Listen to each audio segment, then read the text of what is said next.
ওম নমো ভগবতে বাসুদেবায়। জয় শ্রীকৃষ্ণ। রাধে রাধে। জয় মা লক্ষ্মী। নমস্কার সকল কৃষ্ণ ভক্তকে রিমিস ভার্সিন এই চ্যানেলের পক্ষ থেকে সকলকে সুস্বাগতম। আশা করছি ঈশ্বরের আশীর্বাদে আপনারা সকলেই ভালো আছেন, সুস্থ আছেন। বাঙালির 12 মাসে 13 পার্বণ, তার মধ্যে বৈশাখ মাসে নববর্ষের ঠিক পরপরই পালিত হয় অক্ষয় তৃতীয়া। হিন্দু ক্যালেন্ডার অনুসারে অক্ষয় তৃতীয়া উৎসবটি বৈশাখ শুক্লপক্ষের তৃতীয়া তিথিতে পালিত হয়। অক্ষয় তৃতীয়াকে আখা তিজ বলা হয়। এবছর অক্ষয় তৃতীয়া বাংলার 16ই বৈশাখ 1432 বঙ্গাব্দ এবং ইংরাজির 30শে এপ্রিল 2025। এবছরের অক্ষয় তৃতীয়া বুধবারের সাথে পড়েছে রোহিণী নক্ষত্রের একটি শুভ সংমিশ্রণ রয়েছে, যা অত্যন্ত শুভ বলে মনে করা হয়। এই দিনে দেবী লক্ষ্মীর পূজা করার রীতি রয়েছে। এই দিনটিকে যে কোনো নতুন কাজ করার জন্য অত্যন্ত শুভ বলে মনে করা হয়।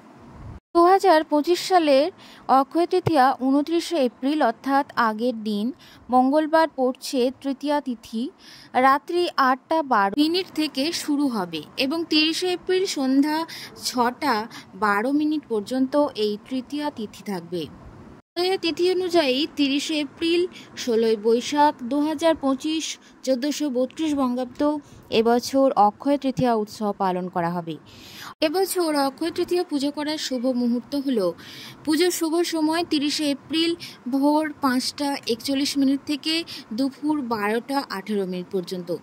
পুজোর মোট সময়কাল 6 ঘন্টা 37 মিনিট। অর্থাৎ অক্ষয় তৃতীয়ার দিন পুজো করলে এই সময়ের মধ্যে করে নেওয়ার চেষ্টা করবেন। বৈশাখ মাসে শুক্লপক্ষের এই তৃতীয়া তিথিতে পালিত হয় এই অক্ষয় তৃতীয়া। এটি একটি অতি পবিত্র এবং সর্বশ্রেষ্ঠ দিন হিন্দু ধর্মের কাছে, যা ত্রেতা যুগের সূচনা দিবস হিসাবে ধরা হয়। এই দিনটির গুরুত্ব হিন্দু ধর্মে বিভিন্ন গ্রন্থে বিশেষভাবে বর্ণিত হয়েছে। অক্ষয় শব্দের অর্থ যা কখনো ক্ষয় হয় না, অর্থাৎ এই দিনে করা ধর্ম, দান, পূজা, পূর্ণ তপস্যা, সৎকর্ম কখনোই বিনষ্ট হয় না, বরং তার ফল অনন্তকাল পর্যন্ত বৃদ্ধি পেতে থাকে। এই কারণে এই দিনটি কোনো শুভ কাজ করার জন্য অতি পবিত্র দিন বলে মনে করা হয়। শাস্ত্র অনুসারে এই অক্ষয় তৃতীয়া দিনটিতে ভগবান শ্রী বিষ্ণুর 6ষ্ঠ অবতার পরশুরামের জন্ম হয়েছিল, তাই এই দিনটিকে পরশুরাম জয়ন্তী বলা হয়। আবার এই দিনটি গঙ্গা নদী পৃথিবীতে অবতীর্ণ হয়, তাই গঙ্গা স্নানের এক বিশেষ মাহাত্ম্য রয়েছে এই অক্ষয় তৃতীয়া দিনটিতে বলে মনে করা হয়। এছাড়াও শাস্ত্রমতে এই দিনে সত্য যুগের অবসান এবং ত্রেতা যুগের সূচনা হয়। আবার মহাভারতের সময় এই দিনটি ভগবান শ্রীকৃষ্ণ দ্রৌপদীর অন্নপূর্ণা ভাণ্ডার দেন, যা থেকে অক্ষয়ভাবে অন্ন বিতরণ হতো। এছাড়াও ভগবান কৃষ্ণের প্রিয় বন্ধু সুদামা এই দিনে তাকে চিড়ে দান করেছিলেন এবং তার ফলে তিনি অপার ঐশ্বর্য লাভ করেছিলেন। এইভাবে অক্ষয় তৃতীয়া শুধু যে একটি বিশেষ দিন তাই নয়, এটি অনন্তপূর্ণ সুখ, সমৃদ্ধি এবং ঐশ্বরিক আশীর্বাদের একটি বিশেষ দিন। তাই এই অক্ষয় তৃতীয়ার দিনে যে কোনো ভালো কাজ করলে তার ফল 1000 গুণ বেড়ে যায়। বন্ধুরা, আজকের এই ভিডিওর মাধ্যমে আপনাদের বলবো এই অক্ষয় তৃতীয়ার দিনটিতে বিশেষ কিছু জিনিস যদি বাড়িতে নিয়ে আসেন, তাহলে সংসারে সুখ, সমৃদ্ধি, সৌভাগ্য লাভ হবে। 1 নাম্বার, সোনা বা রূপো কেনা। সোনা বা রূপো হলো মা লক্ষ্মীর রূপ।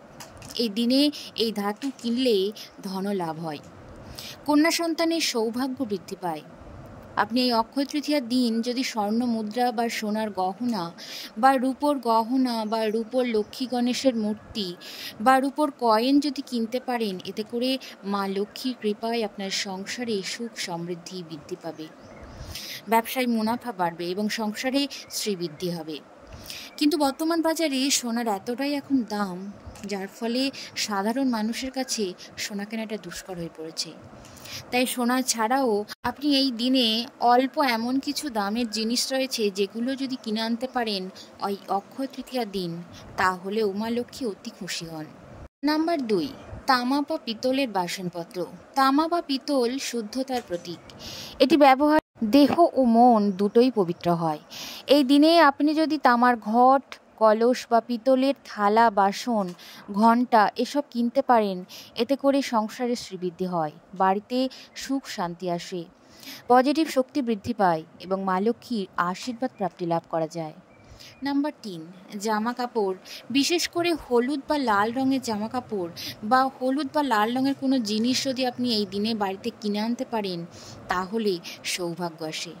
বিশেষ করে লাল বা হলুদ রং মা লক্ষ্মী এবং শ্রী ভগবান বিষ্ণুর খুবই প্রিয়, তাই এগুলো অত্যন্ত শুভ বলে মনে করা হয়। এই দিনে আপনি নতুন শাড়ি যদি কেনেন তাহলে অবশ্যই লাল বা হলুদ রঙের কিনবেন। যদি ধুতি পাঞ্জাবি বা অন্য কোনো শিশুদের পোশাক কিনতে চান তাহলে লাল বা হলুদ রঙের কেনার চেষ্টা করবেন। এতে করে দেখবেন আপনার খারাপ সময় অতি শীঘ্রই কেটে যাবে, পরিবারের প্রত্যেক সদস্যের মঙ্গল হবে। মাতা লক্ষ্মী এবং শ্রী বিষ্ণুর আশীর্বাদে আপনার সংসারে সুখ সমৃদ্ধি বৃদ্ধি পাবে। পরবর্তী যে জিনিসটি কিনে আনবেন সেটি হলো বই বা শিক্ষার উপকরণ। এই অক্ষয় তৃতীয়ার দিন জ্ঞান লাভের দিন, বিশেষ করে শিশুদের জন্য এই দিনে যদি বই খাতা এ সমস্ত কিনে আনতে পারেন তাহলে শিশুদের বুদ্ধি বৃদ্ধি পায়। এই দিনে আপনি যদি খাতা কলম বা ধর্মীয় বই বা নতুন ব্যাগ এ সমস্ত জিনিস কিনে আনতে পারেন তাতে করে শিশুদের পরীক্ষায় সাফল্য আসে, শিশুদের মেধা উন্নত হয়। ব্যবসায়ের ক্ষেত্রে অথবা কোনো চাকুরিজীবীর ক্ষেত্রে এই দিনে যদি আপনারা এই সমস্ত শিক্ষার সামগ্রী বা পেন খাতা কলম কিনতে পারেন তাহলে আপনাদের কর্মজীবনে সাফল্য আসবে। নাম্বার 5, খাদ্যদ্রব্য। যেমন চাল, ঘি, গুড়, ডাল এইসব খাদ্যদ্রব্য যেগুলি পুজোর কাজে ব্যবহার করা হয়, এই সমস্ত জিনিস যদি বাড়িতে কিনে আনতে পারেন তাহলে দেবতারা অতি তুষ্ট হন।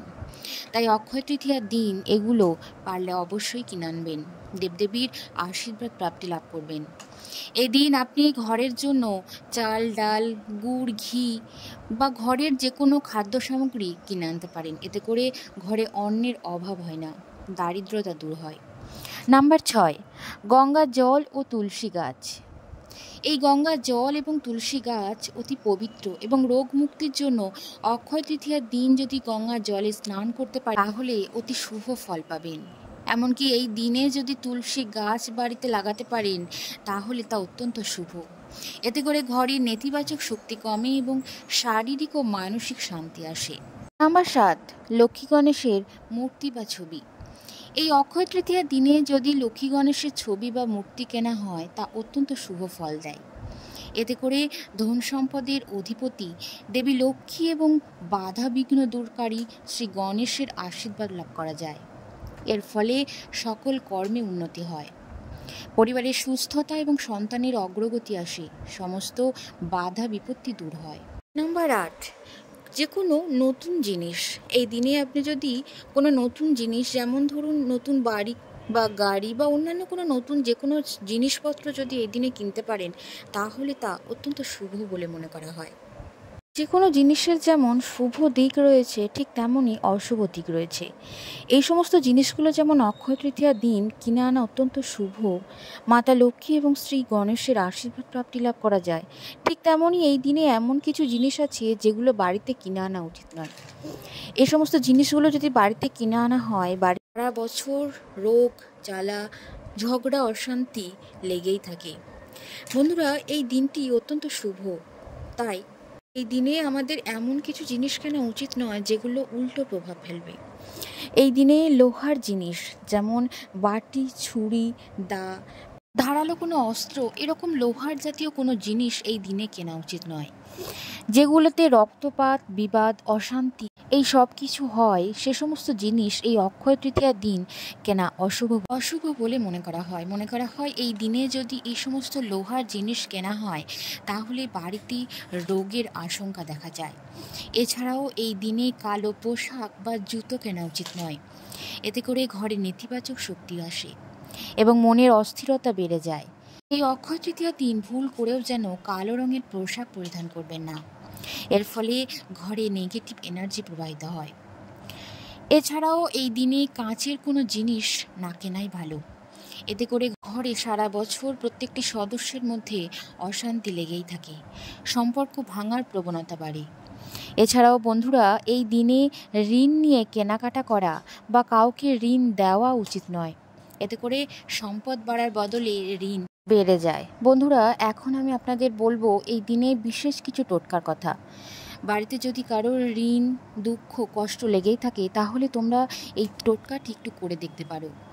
একটি লাল কাপড়, 5টি তেজপাতা, 1 মুঠো চাল, একটি 1 টাকার কয়েন ও একটি গুড়ের টুকরো এবং 5টি লবঙ্গ নিয়ে প্রথমে স্নান সেরে ওই সমস্ত জিনিসগুলোকে একটি লাল কাপড়ের মধ্যে বেঁধে গাঁট বেঁধে দিয়ে তারপর শ্রী লক্ষ্মী এবং গণেশের মূর্তির সামনে রেখে দেবেন। এরপর এই পুটলিটি মা লক্ষ্মীর ছবির সামনে রেখে 21 বার বলবেন ওম হ্রিং শ্রীং লক্ষ্মীভ্য নমঃ। এরপর প্রার্থনা করুন, মা আমার সংসার থেকে দুঃখ, ঋণ, রোগ দূর করে দিন। এরপর এই পুটলিটি তুলে আপনি আপনার আলমারি বা যেখানে যে স্থানে আপনি টাকা রাখেন সেই স্থানে রেখে দেবেন। বিশ্বাস করুন, এই টোটকা যদি আপনি করতে পারেন আপনার ভাগ্য বদলে দেবে। তবে অবশ্যই এই টোটকাটি আপনাকে সকাল 6টা থেকে 8টার মধ্যে করতে হবে। বন্ধুরা, আজকের ভিডিওটি এই পর্যন্তই ছিল। আবারও দেখা হচ্ছে আপনাদের সাথে নতুন কোনো পর্ব নিয়ে। সকলে ভালো থাকুন, সুস্থ থাকুন, ঈশ্বরের আশীর্বাদ সকলের উপর বর্ষিত হোক। কমেন্ট বক্সে অবশ্যই জয় মা লক্ষ্মী এবং জয় শ্রী সিদ্ধিদাতা জয় লিখে যাবেন। ধন্যবাদ সকলকে। হরে কৃষ্ণ।